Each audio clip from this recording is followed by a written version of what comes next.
la solitude au couple. Au commencement, la solitude, mon île, ce lieu où l'on se sent bien, accueilli, reconnu, en sécurité, notre bulle en somme. Mon illusion, cette vision que l'on peut nourrir à force d'avoir apprivoisé cet état d'être. Oui, on y est bien, oui, on n'y craint rien, et oui, on est maître de son destin. Mais est-ce bien suffisant? À ce stade, il manque un aspect, le confrontant. Élargir ce cercle à une autre personne, lui ouvrir, s'accompagner l'un l'autre et croître. Je n'ai pas dit vieillir ensemble, mais grandir. Et pourquoi ne pas vieillir? Que ce soit l'accomplissement et non le but, que les plaisirs partagés en appellent d'autres, que de ligne en ligne, les chapitres s'écrivent et forment un livre, dont on ne pourra apposer le titre qu'à la fin, quelle qu'elle soit. En effet, si nous acceptions dès lors que nous tombons en amour qu'il y aura une fin, fût-elle la mort ou simplement un beau matin, cela donnerait naissance à un amour plus vrai, plus léger. Le pour toujours s'écrit jour après jour. Au déroulement, le couple.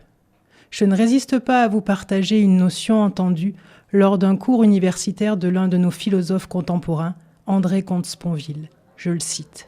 « Il n'y a pas de couple où l'on ne s'ennuie jamais, ne rêvez pas. Mais fort heureusement, il y a des couples où l'on s'ennuie rarement, où l'ennui n'est pas la règle, mais l'exception. Un couple heureux est un couple où l'on s'ennuie moins à deux que tout seul, et un couple vraiment heureux est un couple où l'on s'ennuie moins à deux qu'avec tous les autres. Même dans un couple qui a la chance, que dis-je, le miracle de faire partie de ces privilégiés, à ce stade guette le spectre déjà expérimenté de mon île, mon illusion de départ, de nourrir à nouveau uniquement cette bulle. Ne pas tomber dans l'écueil du nous, qui n'a d'avis, de ressenti ou projet qu'ensemble. Garder de la place pour la solitude respective ou même de la solitude partagée. Et continuer à tourner le regard vers l'extérieur. Afin d'intégrer, là encore, le confrontant, source d'enrichissement, de croissance et de connaissance. Alors au final, à quoi tient-il de parvenir à vivre une solitude épanouie, un couple heureux ou des relations harmonieuses? L'autonomie. L'autonomie est un processus de croissance qui passe par les étapes dont nous ne pouvons nous dispenser, tout comme l'être humain ne passe pas instantanément du nourrisson à l'adulte autonome. Alors, quels sont les degrés dans l'autonomie?